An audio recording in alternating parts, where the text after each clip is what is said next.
welcome to Xpert Matters. Today we are going to discuss wellness coaching of adolescents, and let me welcome our expert for today, Supritha M. Krishna, an integrative health and wellness coach. Hi, Supritha. Hi, Ghazala. Thank you so much for having Today I start Xpert Matters with a heavy heart. In one of my earlier sessions, I had talked to a very dear friend of mine, Dr. Chinna Dua. It was October, Pink October. We discussed breast cancer. As many of you might be aware, she passed away yesterday due to COVID-related complications. She has been a great source of inspiration for us. She always tried her best to spread as much awareness as possible about preemptive action for your health and wellness, especially related to breast cancer. You will be deeply missed, Chinna. And now for today's session, let me introduce to you Supritha M. Krishna. As I mentioned, she is an integrative health and wellness coach with a background in art therapy too. She has a global certification from CIIS, USA. She loves creating things, be it interiors, artifacts, or creating images in photography. Basically, loves the whole creative process. She uses the same creativity in her sessions, building a personal rapport with her clients. That's just wonderful, Supritha.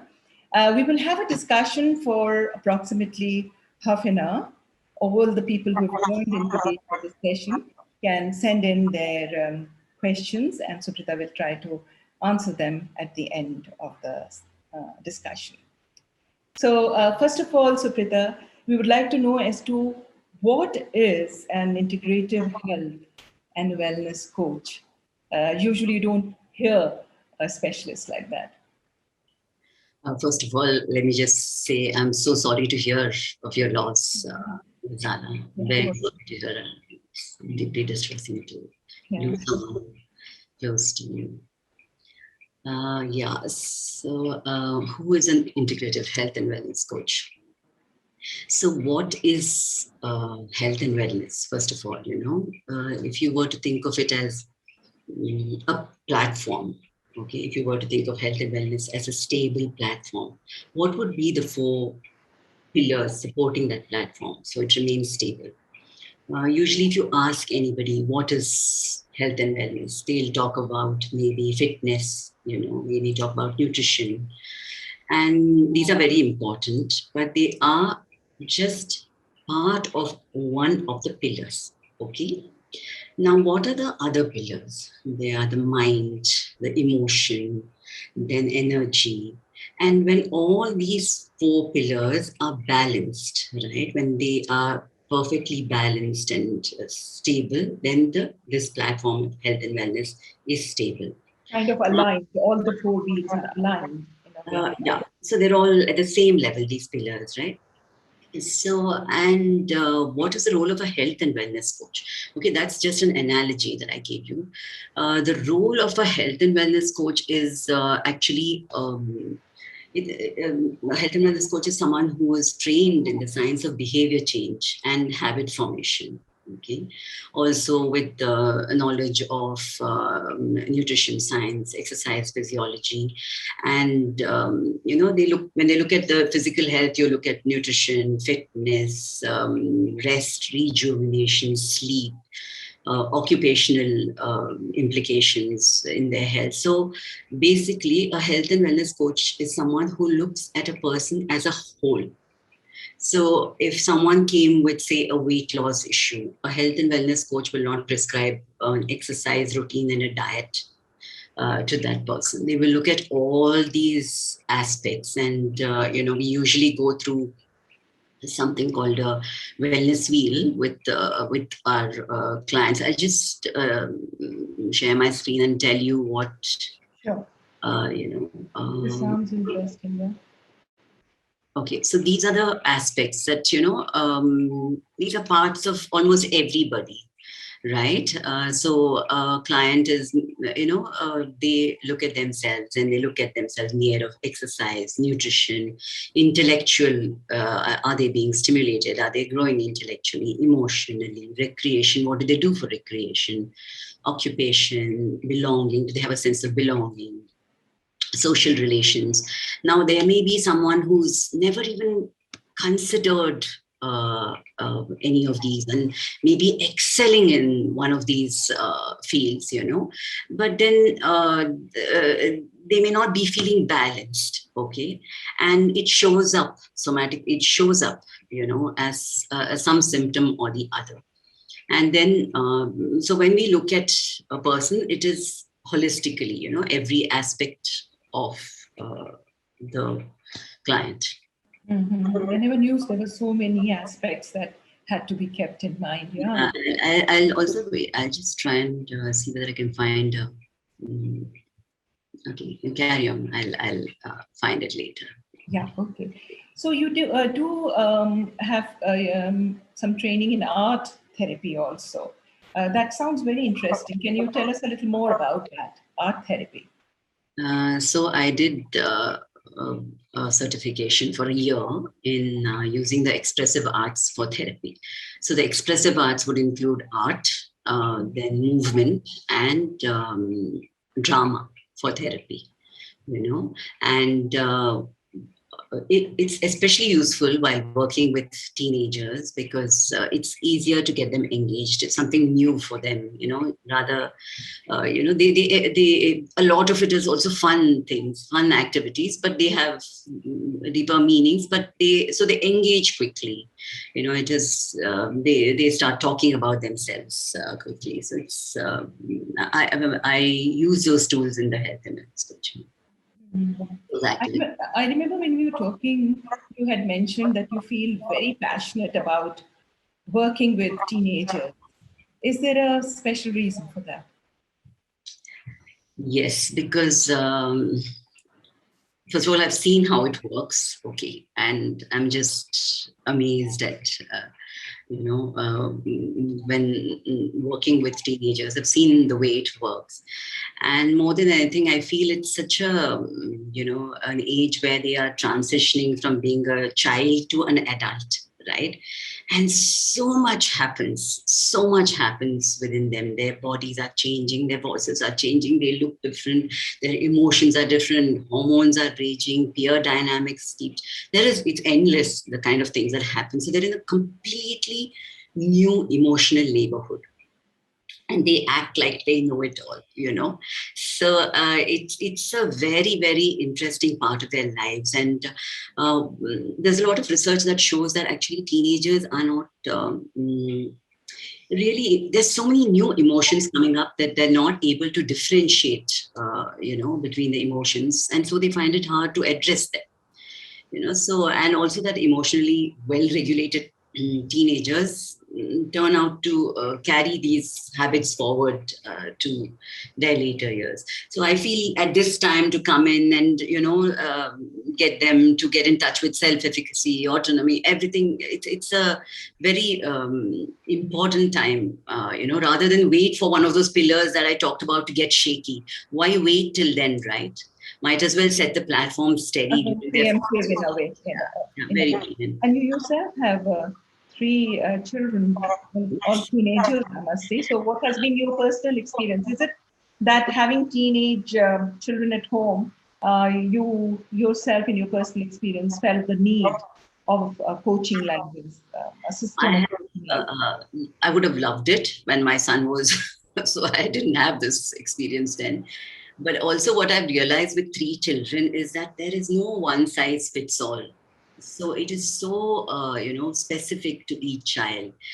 And that's the thing about coaching as well, where we believe that the client is the expert and they know what it is that they really need. Okay. And we just have to hold the space for that to happen. Mm-hmm. So, just to get a little more clarity, what are the main issues, if you sort of split them up, categorize them, what are the main issues which you address with teenagers? Sorry, can you come again? What are the main issues that you address? Okay. What I'm looking at, a colleague of mine and I are actually talking to a lot of schools. And what we're looking at is to work with three main pillars, so to speak, of the work that we do. There are so many issues to address, right? So three things we want to address are expression of emotion, connection, connection to themselves, also their own emotions, their own bodies, and to the other, and empathy. But having said that, when this is what we have started with, but what we're getting a lot now from the schools is they want us to work with motivation. They feel the kids are very demotivated these days, especially during the pandemic, and that there is a lot of lack of focus, lack of attention, that kind of thing. They want us to work. But that's where the integration comes in. So if we go into work, even if the school's goal is motivation, we will not go in addressing motivation. We will look at all the things that I showed you earlier on the wellness wheel and some other art activities, and let the issue emerge. See, this school may be having lack of motivation for a completely different reason. Hence, the activities there they have to be different. Whereas another school may have, completely different reason for the lack of motivation. So we can't go in with a tailor-made motivation module for every school. So we will look at it holistically. Why, and it will come from the group. That is what. And what are the... Sorry, go ahead. There's a lot of, apparently a lot of parents calling out to the school saying, can you please do something, because some parents saying, I have not spoken, my daughter and I have not had a normal conversation for over a month. There's somebody who's saying my child is just getting withdrawn, and parents are also confused at this age because they don't know whether they are invading into their space because they're getting to be teenagers and say, I need my space, or whether they're letting their child get withdrawn. So they are also struggling, and they're reaching out to schools, and schools are saying, do something now. So these are the issues which are coming up because of the COVID-19 situation, because the children are hooked up with their parents for 24/7 kind of thing. And a teenager who's trying to find his or her own identity needs space, and the fact that they used to be out for quite some time from the house gave them an opportunity to do that. Now they feel completely hooked into it. So, before the pre-pandemic days, child would go to school, and that's a different atmosphere. You have your friends, you have your classes, you have all your activities in school. And then if you want to go and hang out in the mall, that's a different kind of atmosphere. You go to the sports ground, that's a different thing. You go to physical activity was such any activity involved them going to a specific place. Now, all those atmospheres of all those spaces have been brought into the four walls of the home. And it is not just for one, it is for his or her sibling, it is for the parents, everybody's whole world has come into these four walls. And so many things happen during their break times or when they go out with their friends, and everything is now brought in like this. And the effects of this, I guess, are still not even felt. So the kind of coaching that you were doing pre-lockdown and the COVID situation, and now, what is the difference that you see, and how do you approach it in different way now? So if you take the wellness wheel, for example, pre-COVID and post-COVID, if you do a comparison of the wellness, there's such a world of difference, like when I sit with a client, many of them, like really like exercise ratings, very low, social relations, so many of those, the wheel has just, the segments of the wheel have shrunk because of the pandemic, So, and then we take the client through, thinking how if they can come up with activities. They may think, only going down and playing football is exercise for me. But then the client themselves, he or she will come up with, okay, maybe this also will count. Maybe that time I did this, maybe it'll work. And then they get started with what action they'd like to take, which they wouldn't have contemplated. No football, so no exercise. I'm going to just watch Netflix, that kind of thing. So they come up with their own activities. So if it's difficult for me or the people who've joined in this session to really understand. So I'm just trying to ask you these questions so that it becomes easier for others also. That for example, if a teenager approached you, how do you go about the session? This is something really new, this kind of coaching that you're talking about. Is it similar to a kind of a counseling session? Not really, actually. It is different. There are a few things which are common in terms of confidentiality, like whatever the child says, just remains. Even if I were to, confidentiality is maintained in coaching as well. And see, there is no, like I said, there is no specific module that I'll say, okay, this is what I will do with a child who comes in.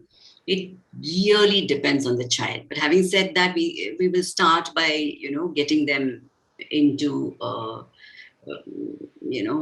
centering themselves. And then it's not that they walk in and we just jump right into the session. So there is some kind of a warm-up activity through which we build in. And how the session goes forward is determined by the teenager or the adult, as the case may be, or a child, whoever is a client. So it is not predetermined.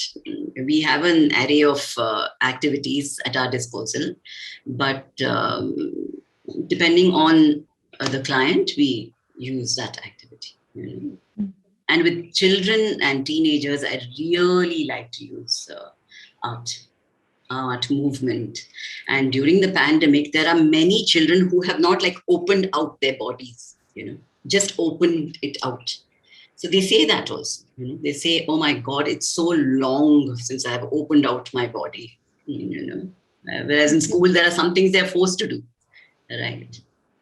So in this coaching, in a way, you are able to help them, partner them in discovering their own emotions and what they are going through. And you partner in finding solutions which are suitable for that particular child or a teenager.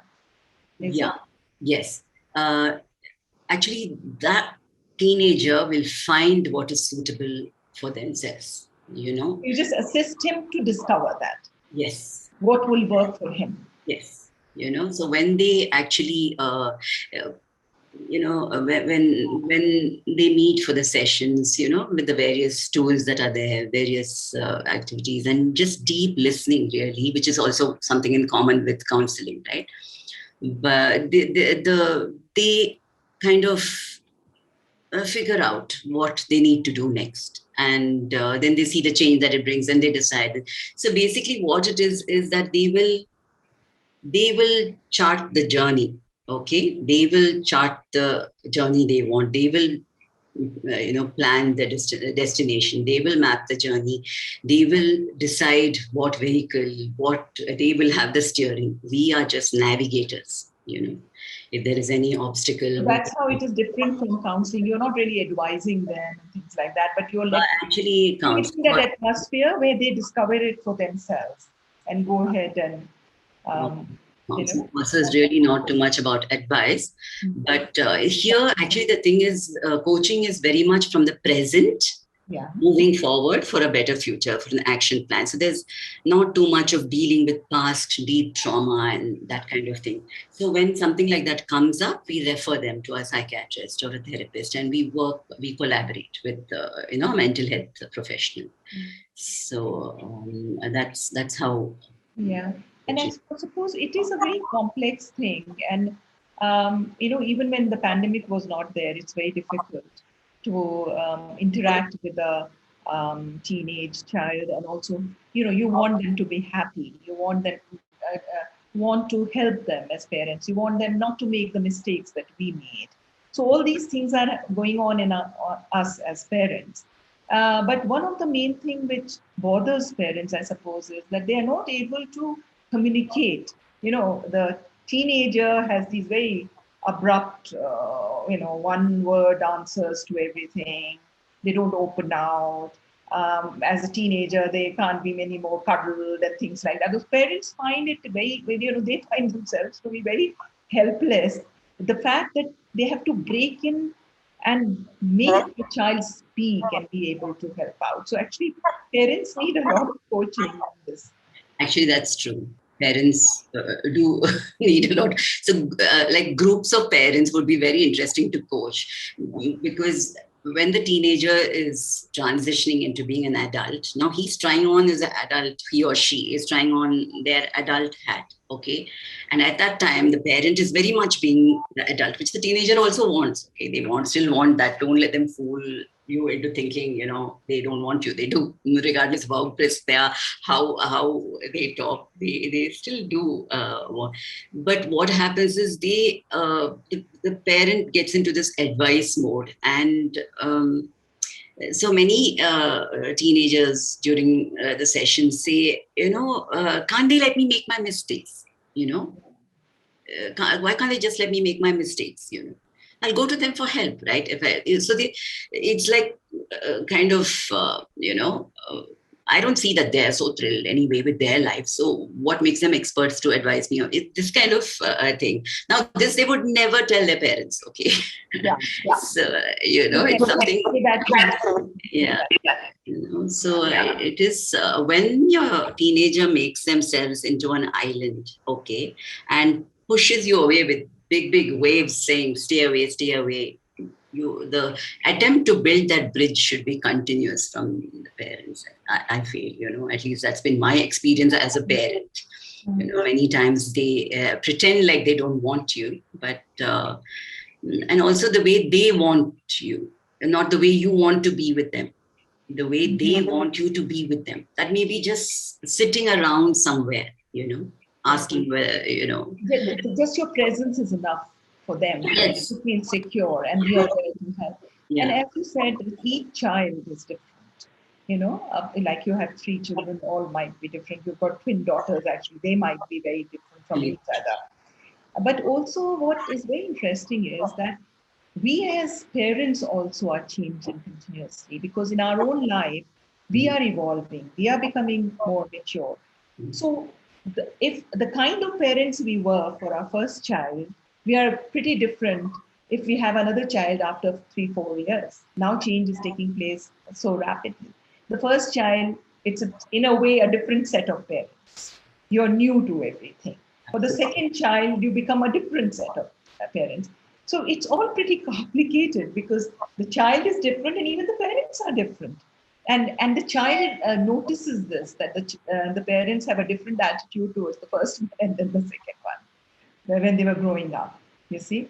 So handling all this is very difficult. So you do coach the parents also as to how they can approach and interact with their teenage children?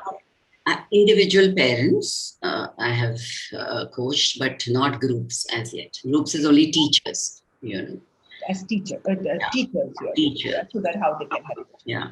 I suppose that is true, because it's very difficult to be open about your own experience if you are in a group. It has to be a kind they of will open up. Usually people open up in a group, And when the teenager comes to you, they are coming willingly, or most of them are being pressurized by the parents to come to you? So that is something I check in with the child. Do the parents, I always check with the parents first. Are you pushing the child into this? And they'll say no, but I always check with the child as well, and they are usually, whatever, they start that way. So that's where art gets in, they start mostly like if they've been brought in by their parents, okay, fine, So, but within about half an hour of the art, they are really sharing, and they don't even realize how it happens. Can you give us an example of the art therapy that you do? You were telling me a little bit as to how you helped one of the teenager. Supposing a very, talk about some common activities we have of different emotions, See, if you ask somebody how are they feeling, good, bad, I'm good, okay, or is bad, that kind of thing. So, but there are so many other things, right? So to help them get in touch with that, we ask them to uh, identify. There is a big feelings wheel with a ton of feelings, okay, in that. So we ask them to look at that and identify 4 positive and 4 negative and attribute colors to it. And then they fill it up. And then we ask them to start talking about, tell us one situation where you were joyful or one situation where you were angry. And before you know it, they are coming out with their, That is so wonderful. That's really wonderful. It happens, especially with teenagers. Yeah. So, a lot of questions have already started coming in. So someone has asked, how has lack of outdoor activities affected teenagers? Are they impacted more than adults? I would say adults are impacted and are aware. I think with adolescents, see, adolescence does not necessarily mean teenagers, a little older also, till they grow into adulthood, they're adolescents, okay? And they are experiencing it, but not able to understand that it's happening to them. An adult will say, this is happening to me and I've not exercised, so I'm this, so I'm. They are not exercising and just, on their screen. So I think it has definitely impacted them and the awareness has not set in. So I feel that's where this kind of thing, getting them aware. Look, one of the most common activities now I do during the pandemic with adolescents is this. Before, what was the rating on the wellness wheel I shared with you just now is just depictions, but the actual thing we give them to fill is got ratings. You have to rate yourself from 1 to 10 on each of these aspects, okay? And everyone, they look at it and say, wow, they themselves are, I used to do so much and this is where, and this is screen time would have become more social relations. So they see where the change is and then choose what to address.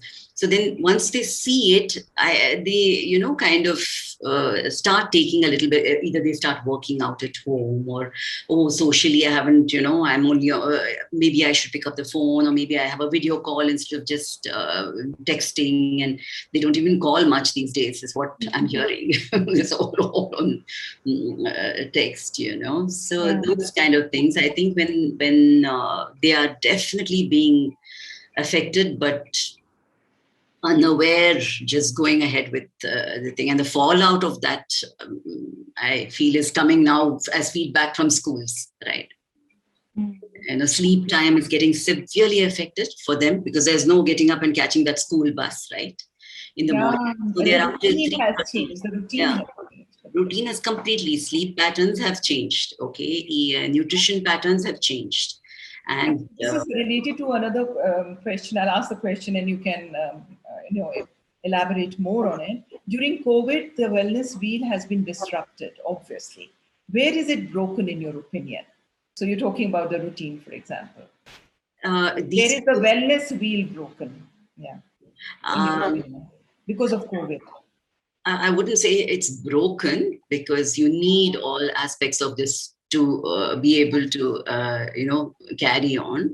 So the rating of each, some segments may have come down. Sleep, for example, I feel is something that, because parents go to bed by 11:30, teenagers are on their phone till 3:30, 4, then they have to anyway wake up for that 9 a.m. class, right? It's not that they can sleep till 12 or 1. They have to wake up. So they're sleep deprived, actually, or they sleep at all odd times, sometime in the evening.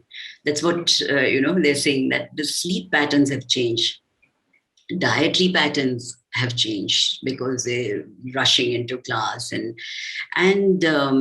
I would say learning also, because sitting in a class without your gadget or anything, and however boring a teacher is, you have no choice, So they are not engaging in boredom, I feel. That is a very useful engagement, to be bored to learn a little bit. Everything something has to be happening all the time. That kind of thing. That choice they don't have in school when they're in a class, but when they're at home, even when they turn off their cameras saying this Wi-Fi is not okay, that thing is not okay, and they're on their phones talking, texting, that kind of thing. So many things for them. Everything as they know it has definitely changed. Broken, I would not call it broken, but I would think the thing that would affect their development so much is the social relations. Yeah. So much of it. Interaction, then having to adapt to someone else, be it in a play field or in a class, things which you don't like, but you try and adapt, and you become more flexible. Yeah. Which they are missing out on. So much of learning, right? How do you deal? Those are all like little doses of stress that you get. Somebody says something to you, somebody will come and defend you. So you learn different roles that are played even in adulthood during that time by watching. Such a lot of that happens during these years, and that's unfortunately And what is happening in schools also? They have the online classes. And though some schools are doing art interactions and those kind of things, but what's happening is this casual space is missing, right? They're right back on the bus, hanging out at the bus stop, waiting for the bus to come, or lunchtime, and that kind of thing is, and that's where so much of laughter. If somebody were to map the laughter of the children, I'm sure the laughter scales would have come down. Yeah, I can imagine, and the tension, and you see that at home, and those vibes are there in the house, in those four walls. There's no outlet as such. So, you, of course, you will say, we try not to refrain from giving advice, but someone has asked, what is the best approach to giving advice, especially during these times?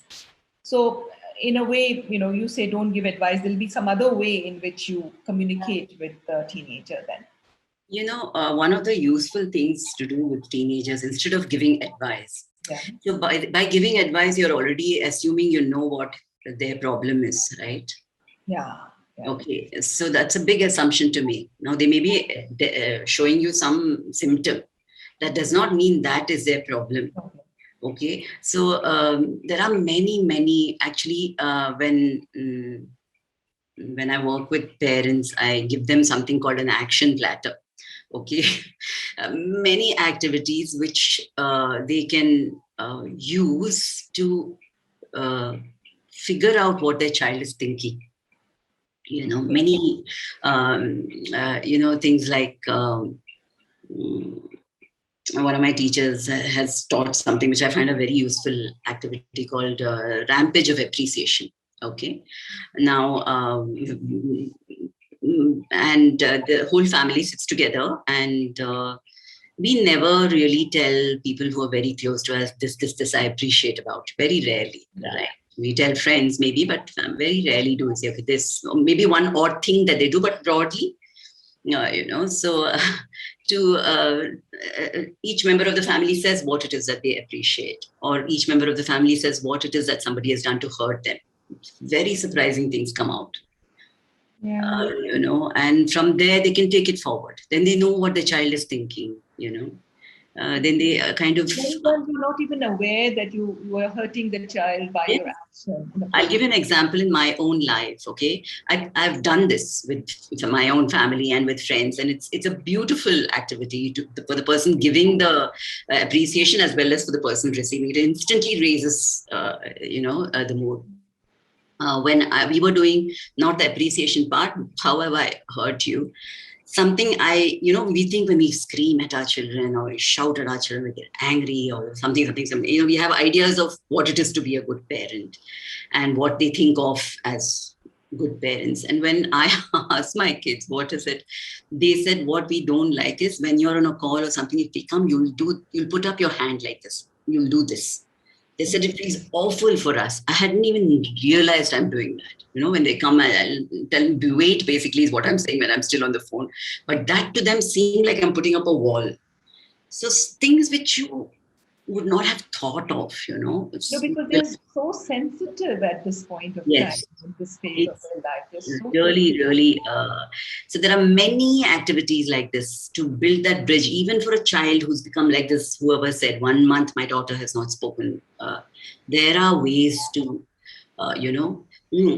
to go and dig and try to get your child to talk is also not going to work. To hold that, I've interacted with quite a few mothers who have done amazing things, actually, taken this action platter and done amazing things with their children.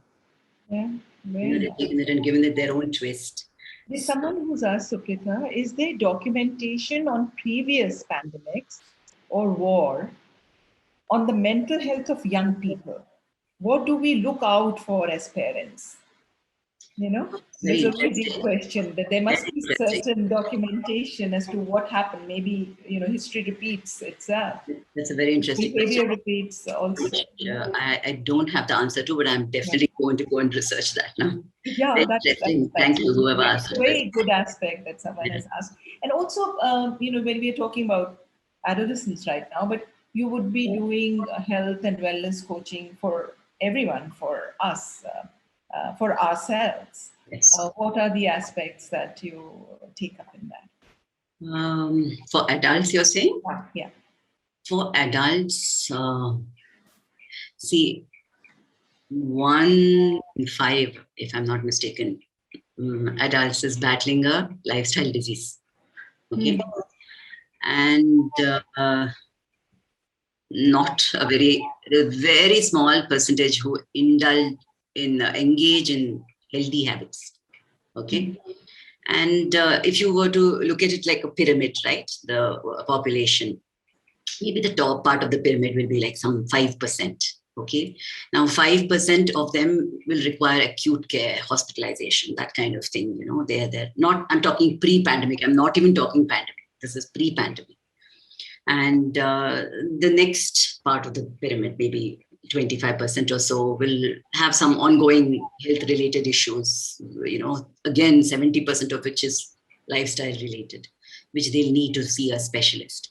Now, the remaining 70% who have not yet come to a place where they require, okay, they have not yet started feeling that they are the people for whom health and wellness coaching is so useful, because then they can start identifying in themselves what is what is the thing that needs to be done, and it's also very visual, right?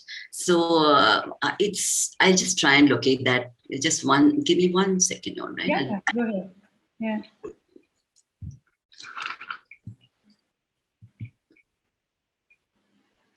Yeah. So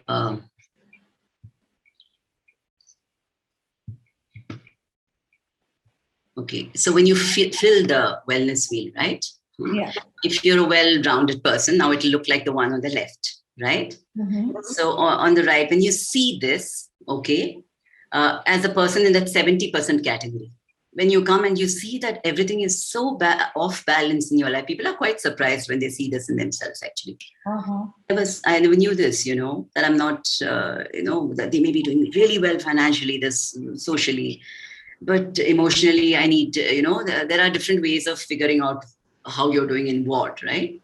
So this is something which is very, it surprises many people when they look at their own wellness field, And yeah, that's true. It's just not only for the teenagers that they are not able to understand themselves.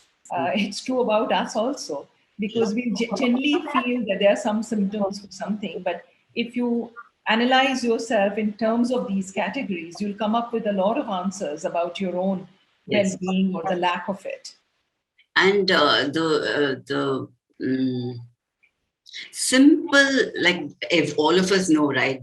getting on diets, falling off the wagon, losing weight, gaining it back, and the habit formation, habit patterns. And when they identify it, and they such simple ways in which they take action, so effective and completely from them. It's nothing that is prescribed by anybody or anything. They come up with it based on their life experience, right from childhood to grandfather, grandmother, or, geriatric thing. It's really amazing what they come up with from their own inner bank, and that is actually.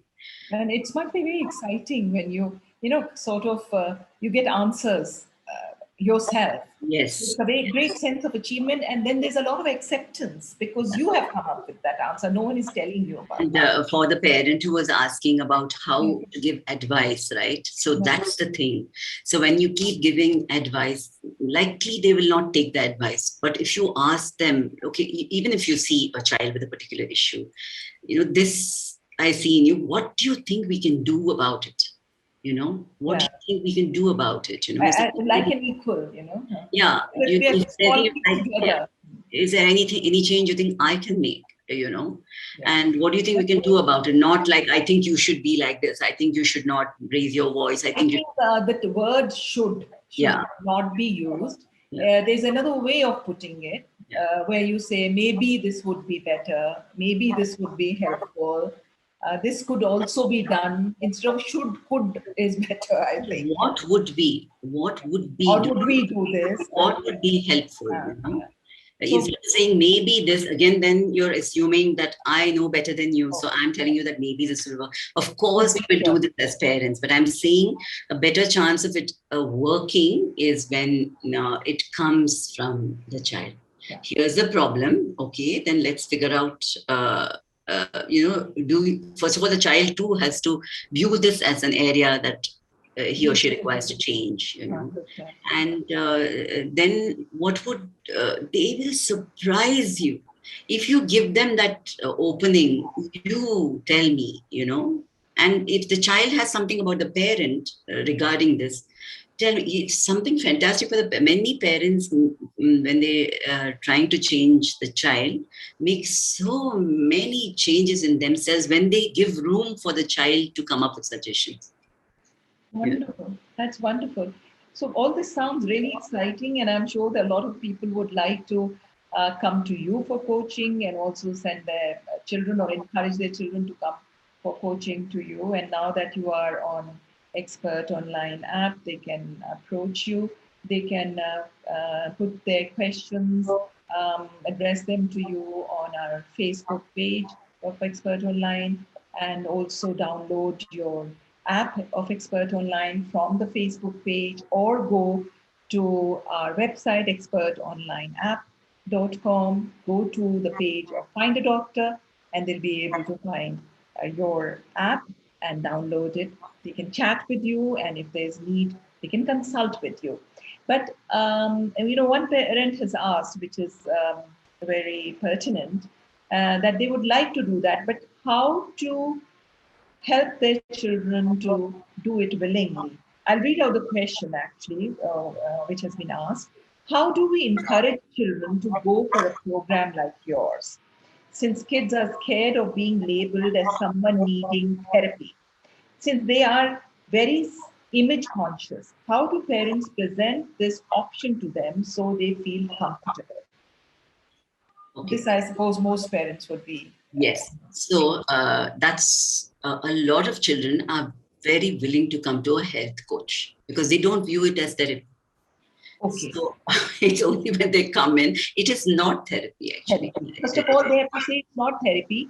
And maybe just like they say, let's go for career coaching, it is in a way similar if we bring that in this kind of category. Yeah. So because you're stuck indoors, let's do something for our health, that kind of, so you can call it a health coach and they will come in. It is a health and well, because we are trained in all these sciences, nutrition science, physiology, whatever, habit form. But we will work with them in all these areas, but as a health and wellness coach, what's happening now in schools, for example, they're having these sessions, right? So we will be starting soon, okay? Group sessions. So far, it's only individuals, but groups. And when they come in there, they'll see it's a lot of fun, actually. It's not that you're saying, okay, so, tell me all your problems. It's not like that at all. So when they come in, how do you get a child? They can say, why don't you try a 15-minute session? And if you like it, Yeah, that's a good idea. I think you told me this also, that you told a child, okay, let's start. If you don't like it, we'll stop it. Yeah. Just try it, Yeah. kind of a thing. So it's not that they're being pushed into it. Yeah. Supritha, this has been so interesting, and I'm sure so helpful for all the people who joined in today. Thank you. And I would encourage all the people who have joined this session to do download Supritha's app from our Facebook page or our website and to consult with you. Thank you so much. Thank you so much. And thank you to all of you who joined this session. Thank you. Thanks so much. Thank you.